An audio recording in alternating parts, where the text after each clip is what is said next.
जय जगन्नाथ पिलाने तुम मो यूट्यूब चैनल लिपो क्लासेस को स्वागत। तो आज वीडियो पिलाने देखिए कि आमर MDC political process in India बा एमडीसी पॉलिटिकल साइंस जो पिला रही पॉलिटिकल प्रोसेस इन इंडिया बा भारत राजनैतिक प्रक्रिया।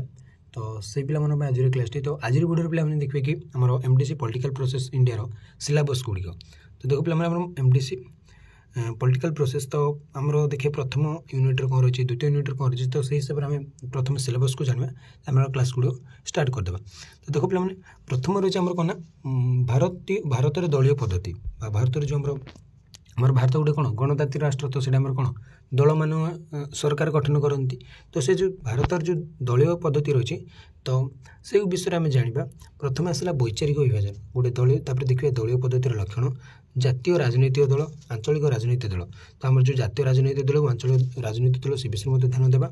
भारत विरोधी दल भूमिका कौन रही दलीय पद्धतिर धारा कौन रही कांग्रेस पद्धति कौन रही मेंट पद्धति मेंट नमूना कौन रही बहुदलीय मेंट पद्धति और दुई कक्ष मेंट पद्धति। कह गला प्राब्लम आम जो पॉलिटिकल पार्टी जो रही कह गला आम पॉलिटिकल पार्टी की नहीं कौन यूनिट आम तैयारी। तो यहाँ बहुत इजी यूनिट रहा समस्त मत भलसे बुझीपार कारण जो दल बीजेपी बीजेडी देन कांग्रेस मेंट सरकार ये बहुत इजी सब्जेक्ट माने इजी एत कि माने अबुझा रही आराम से बुझीपार। तो आम प्रथम यूनिट तो देखीदे भारत जातीय पद्धति आसला मतदान आचरण अवधारक जो आम मतदान जो कर जो अवधारक केतोटी रही जाति श्रेणी लिंग धर्म। तो ये चारोटी रही टे देखा। निर्वाचन आयोग सबुठ इम्पोर्टाट निर्वाचन आयोग यहाँ बहुत गोटे आम इम्पोर्टाट रही एग्जाम तार गठन और क्षमता का वर्णना कर एमती क्वेश्चन आसपे।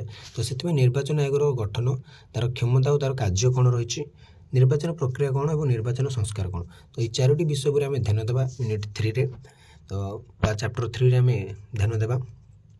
तब आसला आंचलिकतावाद आंचलिकतावाद पृष्ठभूमि कौन तार कारण कौन तार प्रतिकार कौन और आंचलिकतावाद धारा। तो ये विषय में देखिए माने चैप्टर 4 रे।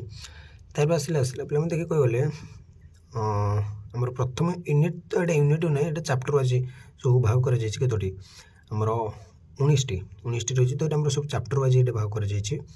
तो 5 नंबर देख पे रही धर्मनिरपेक्षतावाद और सांप्रदायिकतावाद। तो धर्मनिरपेक्षतावाद कौन सांप्रदायिकतावाद कौन सहित सांप्रदायिक राजनीति कौन सहित तार कारण और प्रतिकार ये विषय में चैप्टर 5 रे डिस्कसन करवा। तब जातीय राजनीति तो जातीय राजनीति देखा जातिर राजनीतिकरण दलित आंदोलन जातीय जातीयवाद जातीय राजनीति। तो जातीय राजनीतिकरण कौन आम देखा प्रथम तापर देखा दलित आंदोलन कौन जातीय जातीयवाद कौन सहित जातीय राजनीति कौन। तो ये विषय में आम देखा चैप्टर 6 रे। चैप्टर 7 रे आम देखा कि सकारात्मक कार्यानुष्ठान नीति नारी जाति प्रांतीय श्रेणी। तो ये तीनोटी उपरे माने ये तीनोटी पॉइंट उपर आम ध्यान देवा आम चैप्टर 7 रे। तो आसला चैप्टर 8 रे आम देखिए कि विकास कल्याण और दमनमूलक परिसर। तो विकास कौन कल्याण कौन और दमनमूलक परिसर कौन यहाँ आम चैप्टर 8 रे देखा। तो चैप्टर 9 में देखिए कि राष्ट्र निर्माण अर्थ प्रकृति तार उपादान भारत राष्ट्र निर्माण प्रतिबंधक। तो कौन कह पाने जो गोटे राष्ट्र जो गोटे निर्माण कराए गोटे देश जो निर्माण कराए तार तार राष्ट्र निर्माण अर्थ कौन तार प्रकृति कौन तार उपादान कौन तार भारत राष्ट्र निर्माण और तार भारत जो राष्ट्र निर्माण प्रतिबंधक गुड़ आम कौन देखा। तो प्रकृतर कह गले आम चैप्टर 9 देखिए राष्ट्र निर्माण अर्थ प्रकृति उपादान और भारत राष्ट्र निर्माण जो प्रतिबंधक गुड़ कौन कौन से विषय देखिए। बहुत छोट छोट चैप्टर गुड़ अच्छे सरी जल्दी। तो तार आसला जातीय संधि माने जातीय संधिर अर्थ तार प्रतिबंधक और संहति उपाय। तो आम चैप्टर 10 माने 10 रे आम देखा जातीय संधिर अर्थ प्रतिबंधक और संधि उपाय। तापर आम देखा चाप गोष्ठी कौन तार प्रकृति प्रकारभेद और कौशल कार्यधारा। तो यहाँ आमर पलि आसो कौन ना चैप्टर 10 रे। हाँ तो जातीय संधि गला तब आसला चाप गोष्ठी गला। भाषा राजनीति रे कौन देखिए सांविधानिक व्यवस्था भाषावाद और भाषा राजनीति कौन और सांविधानिक व्यवस्था भाषावाद कौन से विषय देखिए। माने भाषा केमती राजनीति कौन हो विषय देखा। तब आसला कार्यपालिका व्यवस्थापिक संपर्क।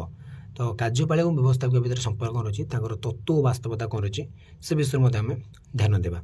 तब आसला मानवाधिकार सबुठार पे इम्पोर्टाट है।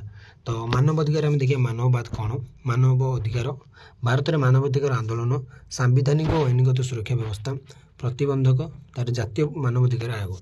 तो ये 4-5टी पॉइंट जो रहा यहाँ आम चैप्टर ମାନେ କ'ଣ 49 देखा चैप्टर 14 देखा भारत ई शासन कौन तो ये गोटे नुआ टी आसी ई शासन तो तार ई शासन अर्थ और प्रकृति कौन तार आह्वान प्रत्याशा प्रमुख सूत्रपात तो ये विषय 15 नंबर चैप्टर देखीदे 16 नंबर चैप्टर में देखिए कि नारी सशक्तिकरण तार अर्थ तार प्रकृति राष्ट्र हस्तक्षेप प्रसंग प्रवृत्ति नारी सशक्तिकरण एगुड़ी आम देखा तार आसला मेंटर राजनीति तो पूर्व आम देखी प्रथम यूनिट्रे मेंटर राजनीति किंतु ये मेंटर राजनीति को आउट भल भाव व्याख्या तार कारण तार प्रकृति निहितार्थ केन्द्र राज्य स्तर में मेंटर राजनीति तो मेंटर राजनीतिर प्रकृति कौन तार कारण कौन तार निहितार्थ कौन और केन्द्र राज्य स्तर में मेंटर राजनीति कौन से देखिए यहाँ बहुत इंपोर्टाट रहा पे केन्द्र और राज्य स्तर में मेंटर राजनीति कौन भारत में न्यायिक सक्रियतावाद भारत में न्यायिक सक्रियतावाद कौन तार अर्थ और प्रकृति तार वैशिष्ट्य तार कारण और निहितार्थ